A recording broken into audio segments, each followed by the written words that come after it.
മക്കളെ വളർത്തുമ്പോൾ മാറുന്ന മാതാപിതാക്കളുടെ രീതികൾ ജീവിതത്തിൽ ഏറ്റവും വലിയ ഉത്തരവാദിത്തങ്ങളിൽ ഒന്നാണ് ഒരു കുഞ്ഞിനെ വളർത്തുന്നത്. 5 വയസ്സുവരെ രാജാവിനെ പോലെ, 10 വർഷം ശിഷ്യനെ പോലെ, 16 വയസ്സായാൽ ഒരു സുഹൃത്തിനെ പോലെ എന്ന പ്രാചീനമായിട്ടുള്ള ചിന്ത ഒരു സാധാരണമായ വാക്കല്ല, അതൊരു ഗഹനമായ ജീവിത സൂത്രമാണ്. ഈ ചിന്തയെ ശരിയായി മനസ്സിലാക്കി ജീവിതത്തിൽ പ്രയോഗിക്കാൻ കഴിയുന്നവർക്ക് അവരുടെ മക്കൾ നല്ല മനുഷ്യരായി വളരാൻ സാധ്യതയുണ്ട്. ആദ്യമായി കുഞ്ഞ് ജനിച്ചപ്പോൾ മുതൽ 5 വയസ്സ് വരെയുള്ള കാലഘട്ടം നോക്കാം. ഈ സമയത്ത് ഒരു കുട്ടി മൃദുവായ മണ്ണിനെ പോലെയാണ്. നിങ്ങൾ എങ്ങനെ അത് രൂപപ്പെടുത്തുന്നു അതുപോലെയാണ് അത് മാറുന്നത്. ഈ കാലഘട്ടത്തിൽ കുട്ടിയെ രാജാവിനെ പോലെ പരിഗണിക്കണം എന്നാണ് പറയുന്നത്. അവനെ അല്ലെങ്കിൽ അവളെ അഹങ്കരിക്കാൻ വേണ്ടിയല്ല ഇത്, മറിച്ച് അവൻ സുരക്ഷിതനായി വളരാൻ, സ്നേഹം നിറഞ്ഞ അന്തരീക്ഷത്തിൽ വളരാൻ വേണ്ടിയാണ്. അമ്മയും അച്ഛനും സ്നേഹവും കരുതലും ഈ കാലഘട്ടത്തിൽ വളരെ നിർണായകമാണ്. കുട്ടി കരയുമ്പോൾ അവനെ ആശ്വസിപ്പിക്കുക, അവൻ്റെ ചിരിയിൽ പങ്കുചേരുക, അവൻ്റെ ചെറിയ വിജയങ്ങൾ ആഘോഷിക്കുക, ഇതെല്ലാം അവൻ്റെ ആത്മവിശ്വാസത്തിൻ്റെ അടിത്തറയാണ്. ഈ കാലഘട്ടത്തിൽ കുട്ടിക്ക് ലോകം സുരക്ഷിതമായൊരു സ്ഥലമാണ് എന്ന ബോധം നൽകണം. ഇതിനായി ശാസനയ്ക്ക് പകരം സ്നേഹമാണ് പ്രധാനമായും ഉപയോഗിക്കേണ്ടത്. കുട്ടി തെറ്റുകൾ ചെയ്താൽ അതിനെ കടുത്ത ശിക്ഷയിലൂടെ പരിഹരിക്കാതെ സ്നേഹത്തോടെ മനസ്സിലാക്കി കൊടുക്കുക. ഇങ്ങനെ വളർന്ന കുട്ടിക്ക് ആത്മവിശ്വാസവും സ്വയം മൂല്യബോധവും കൂടുതൽ ഉണ്ടാകും. 5 വയസ്സിന് ശേഷം അടുത്ത 10 വർഷം, അതായത് 5 വയസ്സ് മുതൽ 15 വയസ്സ് വരെ കുട്ടിയെ ശിഷ്യനെ പോലെ കാണണം. ഇത് വളരെ നിർണായകമായ ഒരു ഘട്ടമാണ്. ഇവിടെ കുട്ടി ജീവിതത്തിൻ്റെ അടിസ്ഥാന പാഠങ്ങൾ പഠിക്കുന്നു.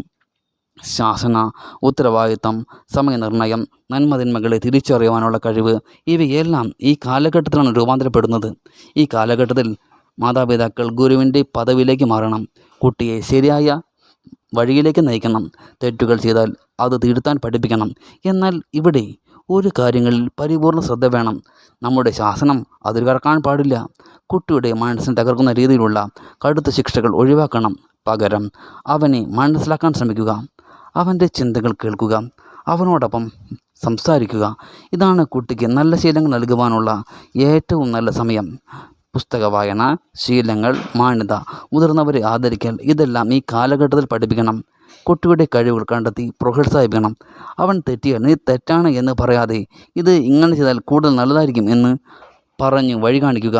ഇപ്പോൾ ഏറ്റവും പ്രധാനപ്പെട്ട ഘട്ടം 16 വയസ്സിന് ശേഷവും ഈ സമയത്ത് കുട്ടിയെ സുഹൃത്തിൻ്റെ പോലെ കാണണം.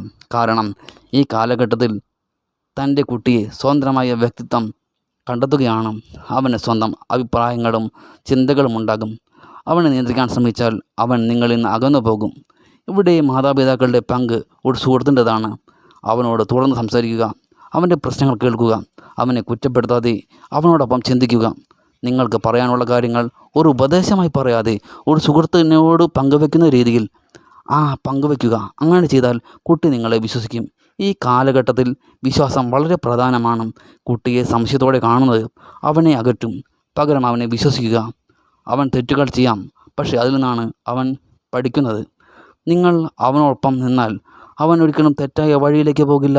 ഇതെല്ലാം ചേർന്നാണ് ഒരു നല്ല വ്യക്തിത്വം ഒരു കുട്ടിക്ക് രൂപപ്പെടുന്നത്. ഒരു കുട്ടിയെ വളർത്തുന്നത് ഒരു ചെടിയെ വളർത്തുന്നത് പോലെ തന്നെയാണ്. ആദ്യം അതിനെ കരുതലോടെ സംരക്ഷിക്കണം, പിന്നീട് അതിനെ ശരിയായ ദിശ നൽകണം, ഒടുവിൽ അത് സ്വയം വളരാൻ അവസരം നൽകണം. ഈ 3 കാലഘട്ടങ്ങളും ശരിയായി പാലിക്കാൻ കഴിയുന്ന മാതാപിതാക്കൾക്ക് അവരുടെ മക്കൾ ശരിയായി ജീവിക്കുവാനും നല്ല മനുഷ്യരെ വളരുവാനും സാധിക്കും. സ്നേഹവും ശാസനവും തമ്മിലുള്ള ശരിയായ ബാലൻസ് കണ്ടെത്തുകയാണ് ഇതിൻ്റെ രഹസ്യം. അവസാനമായി ഒരു കാര്യമാണ് ഏറ്റവും പ്രധാനപ്പെട്ടത്. കുട്ടികൾ നമ്മൾ പറയുന്നത് കേട്ട് വളരുന്നതല്ല, നമ്മൾ ചെയ്യുന്നത് കണ്ടാണ് അവൾ വളരുന്നത്. അതുകൊണ്ട് നിങ്ങൾ ഒരു നല്ല മാതൃകയായാൽ നിങ്ങളുടെ കുട്ടിയും അതുപോലെ തന്നെ മാറും. കുട്ടികളെ വളർത്തുന്ന ഒരു ഉത്തരവാദിത്തമല്ല, അതൊരു കലയാണ്. ആ കലയെ സ്നേഹത്തോടെ, സഹനത്തോടെ, തെളിഞ്ഞ ബുദ്ധിയോടെ ചെയ്യുമ്പോൾ ഒരു സാധാരണ കുഞ്ഞ് അസാധാരണ മനുഷ്യനായി മാറും. നിങ്ങൾക്ക് എൻ്റെ വീഡിയോ ഇഷ്ടമായാൽ ലൈക്ക് ചെയ്യുക, ഷെയർ ചെയ്യുക, സബ്സ്ക്രൈബ് ചെയ്യുക. അടുത്ത വീഡിയോയുമായി നമുക്ക് വീണ്ടും കാണാം.